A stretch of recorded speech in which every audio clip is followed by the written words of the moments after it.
Hey, what's up, everybody? Pat here, gratefully recovering alcoholic and addict, just like every day. Guys, please don't forget to subscribe, leave the video a like, drop me a comment, and by all means, share with anybody you think might get something out of it. And that, how we all doing, guys? Happy Sunday. Today being my 53rd birthday.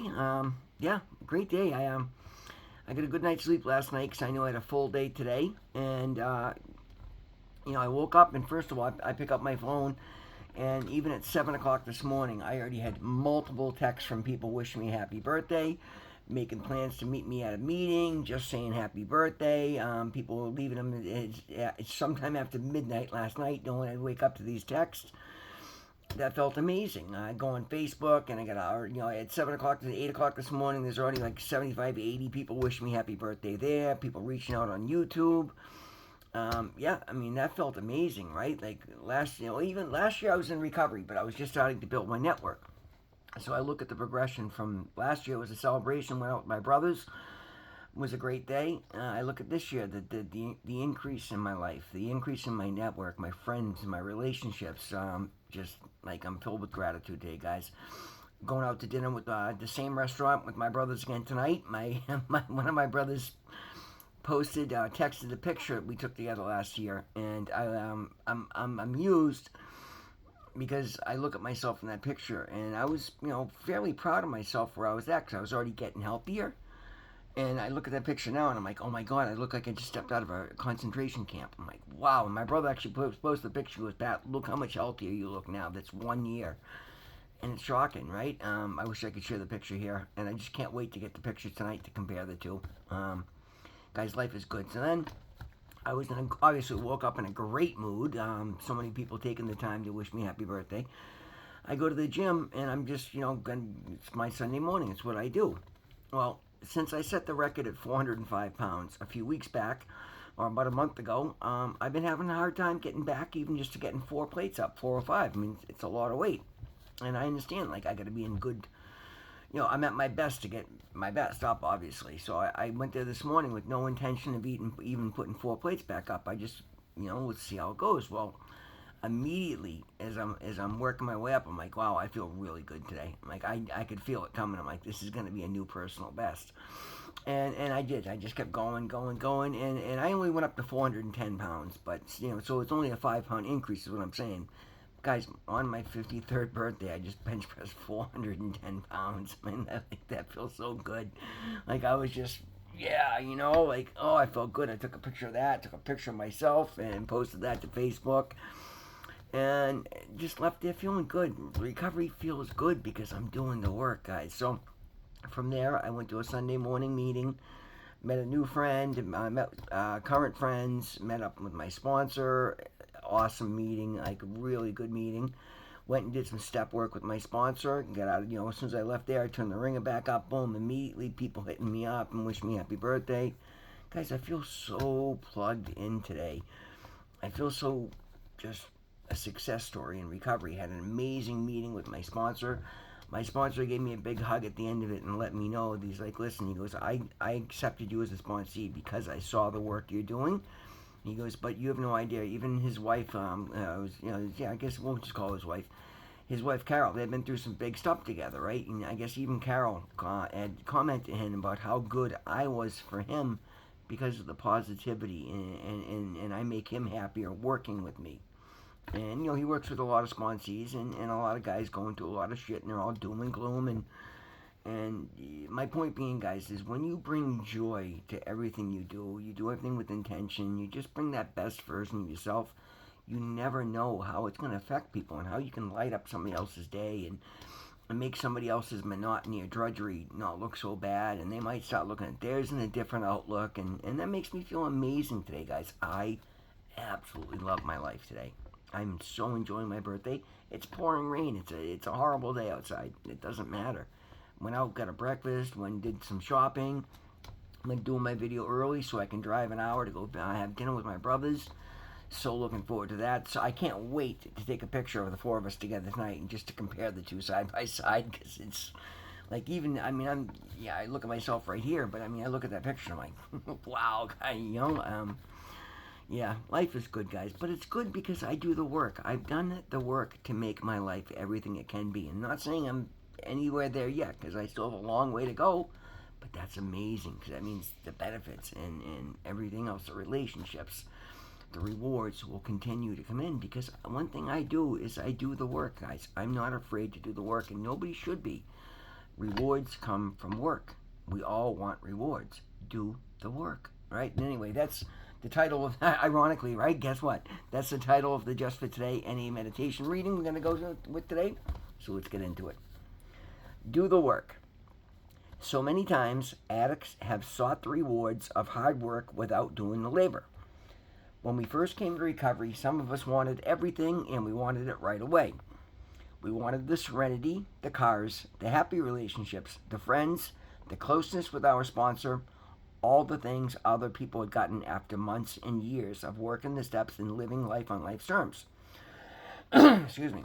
We learned the hard way that serenity comes only from working our recovery program. A new car comes from showing up on the job every day and practicing these principles in all of our affairs, including our employment. Healthy relationships come as a result of lots of hard work and a willingness to communicate. Friendship with our sponsor comes as a result of reaching out during good times as well as the bad. In recovery, we have found the path to a better way of life. To reach our destination in that life, however, we must do the footwork. And the affirmation is just for today, I want a better life. I will make an inventory of what I want. I will find out how to get it. I will talk about it with my sponsor. And then I will start to do the necessary footwork to get there. Guys, like I said, action steps to a better life. And, I'm the first to admit, so believe me, I'm not calling anybody out, but in all my other attempts at recovery, I thought I could just, get recovery through osmosis. In other words, I could show up at a meeting and, magically things would just change. I'd walk out of the meeting and, there'd be a lottery representative sitting outside saying, hey, you won the lottery even though you didn't play a ticket. Like, it doesn't work that way. But that's how our brains think. We go into meetings and we see other people that have the success and we're like, okay, well, I want that, give it to me. And that's not how it works, guys. This is a program that requires action, but what you don't, and don't let that scare you, because not only do you get the reward that you think you're getting out of it, but when you start doing the work, you get so many other benefits that come that you never consider. A sense of accomplishment, the ability to know that you're capable. You learn new things about yourself. You learn new skills. You learn new communication skills, physical skills, spiritual skills. You develop a relationship with your higher power that makes you understand that you're not just a speck of dust in this universe. You are an extension of the Creator, of your source, of God, as I call him. And that is the best feeling I've ever had in my life. Never mind, I get a rule book or a lesson plan that I get to apply in other areas of my life that all but guarantee I'm going to succeed in those areas because I'm willing to do the work. You get all the information you need, except it's not going to be written out in specific specific steps to take in your particular situation. You get a general synopsis of what works and how to get there. It is completely up to you to decide that you're going to do the work. It is so important for us in early recovery to understand that we all in addiction have this overwhelming need for instant gratification. And we end up going and expecting that instant gratification. Like my sponsor said it great today, I'm going to quote him. When I was in my early teens, I enjoyed doing acid, right? But then when I found heroin, I said, well, why should I wait for 2 hours for the acid to kick in when I can shoot up heroin and be high in half a second? And that's what we grow accustomed to. And we had a laugh when he said it, but I'm like, it's absolutely true. It's like that's a scary truth, and that's a horrible example in so much as it's one drug to the next. But we are stuck in this need for drugs because we think if we have to wait 10 seconds for anything that's not going to come. And for me, like I didn't have stability to think I could wait around 10 minutes for anything. For all I knew, if I was standing on the corner waiting 10 minutes for something that was important, a cop might drove by and I have a warrant, so I'm going to go to jail. So I needed everything right here and now. I couldn't plan anything for the future. I couldn't build towards anything long term because I knew everything I had was just going to crumble at any given moment. We don't do that in recovery, guys. We get into recovery to find stability. You give up the need for instant gratification so that you can start building towards greater delayed gratification that has foundational strength in your life. And that's something I've been able to do pretty good. I guess part of it, I don't have all the answers as to why. I just know the results work. Part of it may be that I was just so used to having nothing that when I get in this time and I understood that I had a horrible relationship with money. So I said, okay, I need to focus on that because I've always worked incredibly hard. And even on my worst days, I could keep a high paying job. Well, not long term, but I could hold a high paying job for years. Problem is, I could never hold on to any of the money. So I did work. I went and met with Dawn online. I took Dawn the hypnotist. I bought a 6-month sleep hypnosis program that had a whole. I felt like I was in elementary school doing so much homework for this thing. But lo and behold, over the course of a couple of months, I'm like, holy shit, I've got thousands and thousands of dollars in the bank because I was saving it. I was being responsible. I was training my brain to understand that my money was an energy that I had to love, not this money's the root of all evil and I want to get it out of my hands as quick as I can. No, if I want to have anything worthwhile, I need to save and have resources, like chunks of resources. So I started saving, and I'm still saving now, guys. And God, if you saw, I don't like to get into particulars because I don't want to make anybody else feel like they're failing. But I've got, just put it this way, I have a down payment for $1 million property saved in the bank right now. Like, in a year. And it's been 1 year since I opened my business. And that first month or two, first 3 months, were very, very slow. I wasn't saving the rate that I'm saving now. But it's progressed because I did the work. And I was okay with it then. Like, I didn't have to go out and take jobs that were below me and do things that were reckless and dangerous. I took the work that was worth doing, or any work that was positive, healthy work, regardless of what it paid. And some jobs, like now, not even in those days, I was taking jobs and taking everything that was positive and just something, a new customer. It was for my business, and I had to learn in those early days. I didn't have the self confidence to charge anywhere near what I was worth. But again, I still realized that, okay, well, I got to work on my sense of self-worth. And I started doing it again. I did it through prayer, through some meditation, working with my therapist, working with my recovery advisor, working with recovery coach, taking online classes at Harvard. Like, doing all this work, guys. One thing I have not done in this last 16 months is sit around and wait for something to get to me. I've done something positive with my time. I shut off my TV because I realized I would get home from work, I'd turn on the TV and nothing would get done, no matter how many plans I had or how necessary it was, because I would get lost in the TV and I'd just be a couch potato. So I said, okay, no problem. Here we are 16 months later. I have not sat on my couch once. Think about that. I have not sat on my couch once because I realized that was one of the things I did in addiction. I didn't want to do so.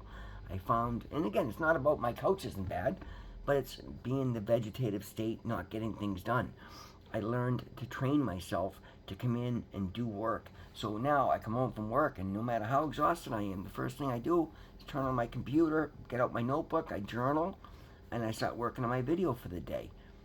When I'm done with my video for the day, while it's uploading, I'm journaling. I'm looking at resources for the next video. I'm looking at, whatever work things I have coming up. I'm returning phone calls. I changed my behavior by doing the work.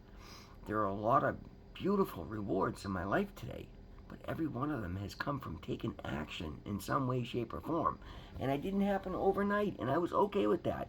I understood. Like, I came into my home group, and I realized I was in a great place with a great group of people, but I also know that my previous disposition would be to say, okay, if these are going to be my friends, let me sit back here and just say everything I can to try and impress the shit out of these people.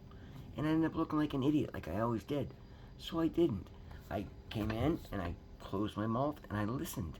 And then, we had a round robin situation, so when it would randomly fall on my turn to speak, I would just speak honestly and openly about what the reading was about, keep it on topic so these people could get. And then I would share, hey, I'm worried, if something was bothering me, hey, I'm worried about having to go back to this job. Boom, people give me phone numbers. I used the phone numbers. I reached out with people. I started building relationships. As it progressed, it was about a year ago now, as a matter of fact, I started getting other members' numbers and picking and choosing as I sat there and got to know these people by just talking to them in a meeting, not pushing anything. As birthdays would come up, or this would come up, or that would come up, I would take people's phone numbers and just reach out and say, hey, happy birthday, I heard you in the hospital, hope you're doing better, so-and-so is sick, well, let me get the number and text, hey, I hope you're feeling better, is there anything I can do? Just kindness. That's how you build friendships, guys. Didn't happen overnight, but here we are 16 months later, and I'm in touch with these people all the time. We make plans to go to meetings. We make plans to do this. If I have something, I think it might help somebody else, I reach out.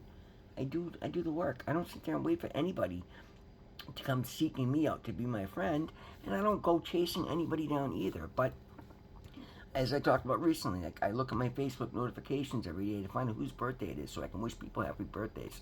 Because I don't have to just reach out for people when I need something from them. I reach out, I talked about so many times, Sunday's my big day for it. I'll go to my phone and look at all the people in recovery who I'm communicating with and just say, hey, happy Sunday morning, you're awesome, I hope you're doing well, just wanted to wish you a happy day. Just kindness, guys. Extending kindness, that's doing work. That's doing the work of recovery, doing the work of God. It's how I've built so many beautiful relationships I have. Raising my hand that I'm available to speak to a newcomer has enticed dozens of newcomers to come up and ask my phone number, and I've got relationships with a lot of them because they see I'm working a good recovery program and they want to benefit from what I've learned. So I impart that knowledge on them freely and willingly and happily because I want to see people succeed. When people get chips, when people share the stories, I know them by name, I encourage them, I clap along with them, I give them hugs, I cheer them on because I care about them today. I don't have to fake anything in this life. But I have to do the work to get what I want. Again, when I bought my truck. My friend Doug was letting me use that truck. When I realized I was starting the business, I had the opportunity to keep driving it. No, I called him up and I'm like, Doug, I'm no longer using the truck just to go to meetings and go to the gym. I'm going to be working for myself. You want me to park it and find something? He said, no, use it. Call me the next day. You want to buy it? Because he knew I was going to have it loaded with tools and he'd freak out because he's a clean freak. And I was scared of that too, but I came to him honestly about it. He made me an offer to buy the truck the next day. His pride and joy. It's a King Ranch F-150 that he custom ordered the day it was brand new. He sunk more money than I care to tell you about into it and gave me the truck for a fraction because he's proud of the work I was doing. Not because I was sitting my ass and needed something. No, he knew I was doing something. I was going places and he wanted to invest in me. So he set me up with my truck, and you know what? I made $1,000 a month payments on that truck. When he offered me that deal, I didn't have that kind of money. But I trust God. I'm following God. God's putting opportunities. Do I have the courage to take the leaps of faith that make sense? Well, if it's for a business and I have an opportunity to do it, yes, I'm going to make it work. So on top of paying my rent and paying all the back money I owed, I took on $1,000 a month truck payment. Thing's been paid off for a long time now. I own it outright, just like everything else in my life, because I've done the work. I show up every day and I go do hard jobs. I do disgusting jobs. I do, jobs when it's freezing out, when it's pouring out, when it's 3 in the morning. I get up and I do the work. Same with recovery. I get up and do a video every single day because somebody might be, for all I know, somebody might be having a hard time and need that video produced that I'm going to produce. It might help somebody. So I do a video every day. Christmas, New Year's, my birthday, doesn't matter. Every single day. I've had to do a couple from the cab of my truck because of work emergencies. So I recorded them from the cab of my truck. I recorded them from the beach down the Cape. I do the work. Guys, there's a lot of beautiful things in my life today because I've done the work and I continue to do the work. So I continue to expect more. When I get on my knees and I pray every night and every morning, I thank God for the blessings I have and the blessings that continue to come into my life. Not only does it tell him I know he loves me and he's sending me more blessings, but I also know that I'm going to get up and do the work to earn them the next day. Because I don't get anything I don't earn. And that's another beautiful blessing in and of itself. When you carry something you haven't earned, you just don't care about it the way you will when you earn it. So get up and do the work, and then have the pride of ownership of every reward that comes to you. It's the most beautiful thing you'll ever come to know. It certainly has been the case for me. Guys, that's the video for today. Thank you so very much for being here with me. Guys, that's the other thing, is this channel, the attention, the videos, the views. You guys have no idea how much it means to me, because I love the idea that I'm trying to help another person. So I just want to say that on this day that's kind of a special day for me. I appreciate each and love each and every one of you. So always remember, God loves you. I love you. We'll see you in the next one.